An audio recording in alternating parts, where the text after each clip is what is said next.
Hey, this is Kyle, and today we're going to be looking at the LAMTOO 9.2-inch wireless car stereo Apple CarPlay with dash receiver. So this is a touchscreen wireless Apple CarPlay, a 1600 by 600 HD resolution,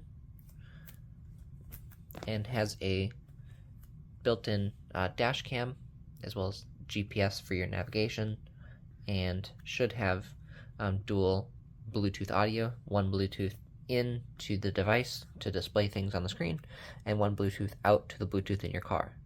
Additional audio outputs are FM transmitter or the auxiliary. So the box is pretty bare.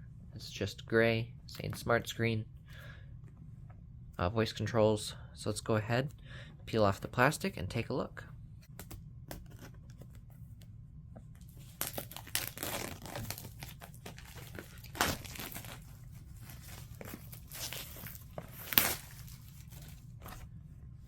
Okay, so let's go ahead and open the box and see what we get. So inside you do see some foam packaging, and then you get the device with some more foam packaging. So we'll set this aside and look at it in just a moment.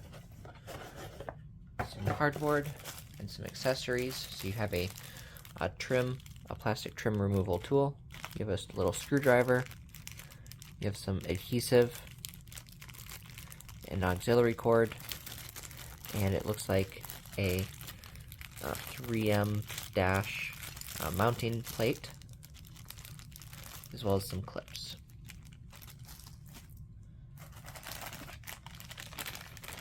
You can also see here included is a backup camera, so if you need to add that to your vehicle if it doesn't already have it, or you wanted to record rear dash cam footage as well, you can use this.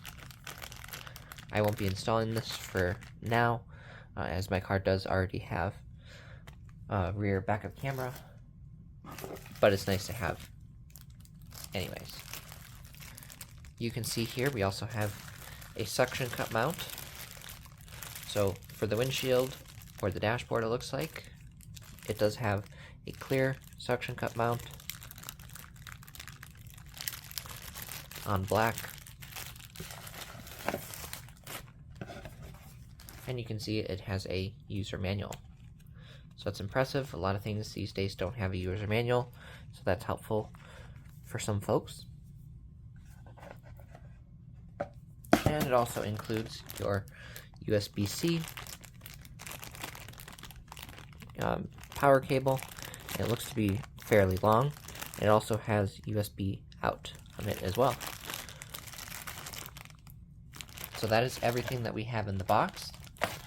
Let's go ahead and take a look at the unit.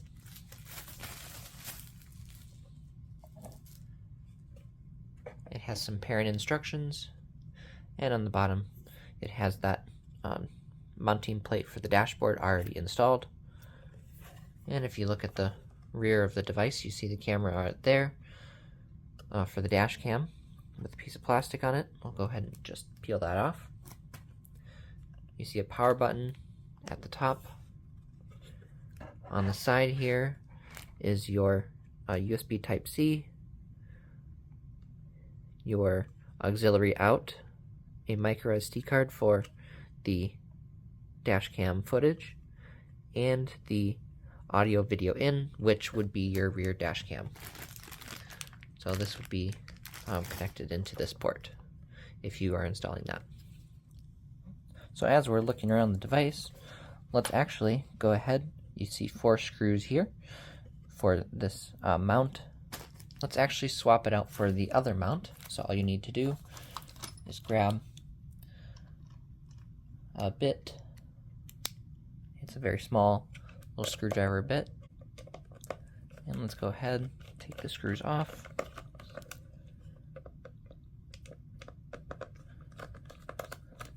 I don't want to put this 3M sticky tape on my dash, so I just wanted to swap it out So it's fairly easily done. You just take out these 4 screws and you can go ahead and put the other attachment on.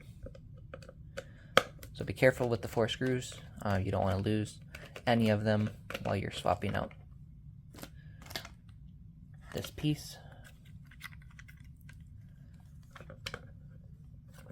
So you can see here, this also has 4 screw holes. We're just going to go ahead and put those on.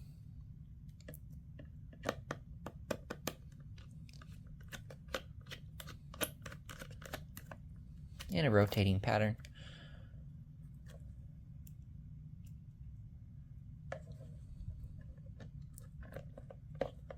So we don't crack any of the plastic.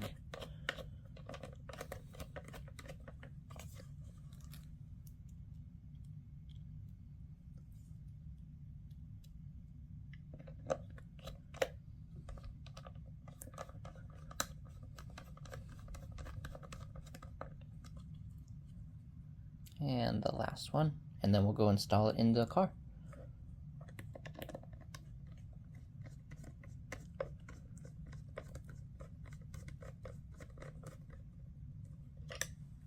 Alright, and now we are all done, and we have installed it with the other mount.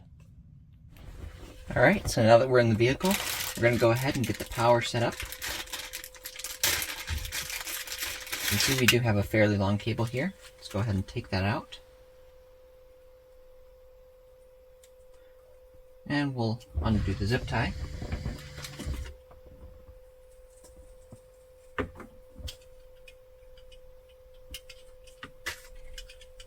As I said, it's fairly long. Let's go ahead and take this plastic piece off the suction cup mount, put the device where we want it to be.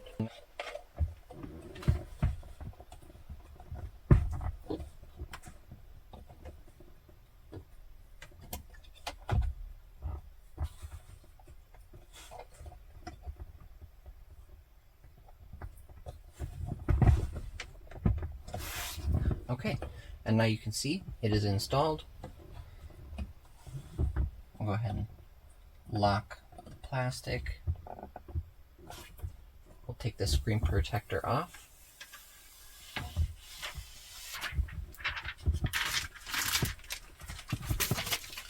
We'll take this power cable, open the armrest here.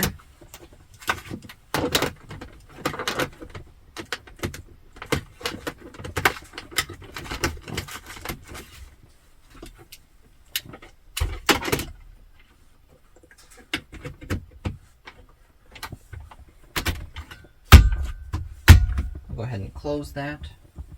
With this power cable, we'll go ahead and run up to the device.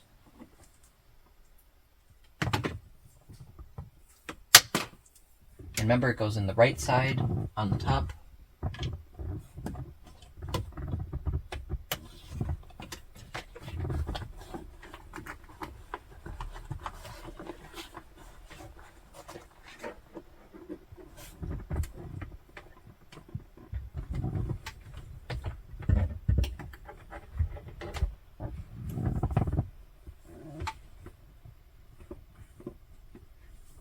Just go ahead and run that down, like so.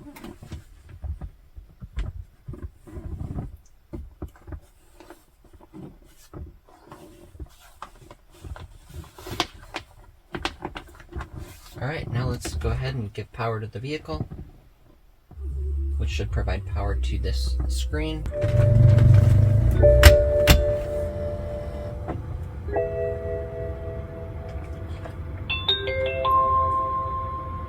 Alright, now you can see that the display is turned on. So to see the dash cam, you can see DVR, you can see the inside of the garage. So to navigate back to the home, you click on home, and you can see CarPlay and Android Auto, as well as audio playback and audio output. So audio output, let's make sure we have Bluetooth audio availability.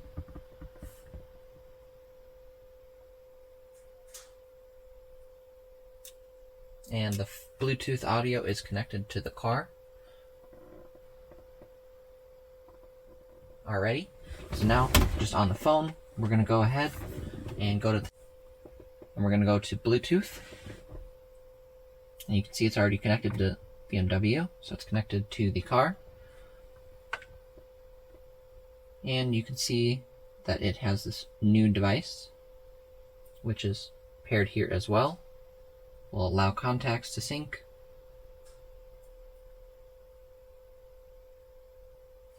And we'll select Use CarPlay.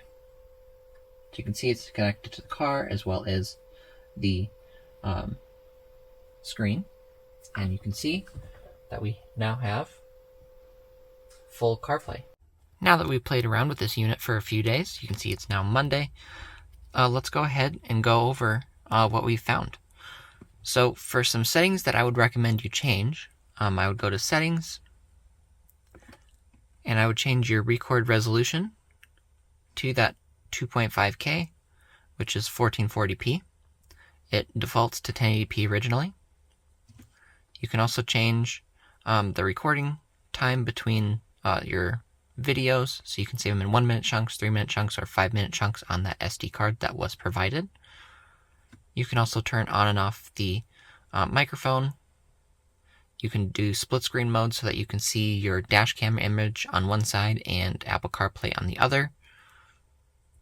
I would also recommend changing this tip sound and turning that off, so that way you don't have that boot up sound image, and every time you tap the screen, it doesn't make that beeping noise. And that's all that I've changed so far. So some other things that I have found is the DVR dash cam is nice.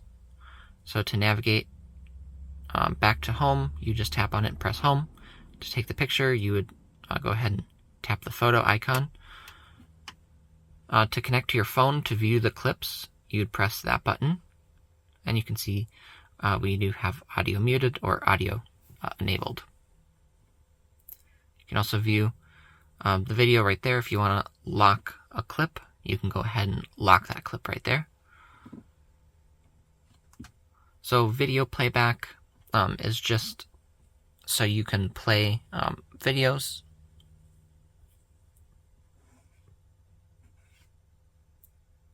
You can do that via AirPlay or Android Cast as well.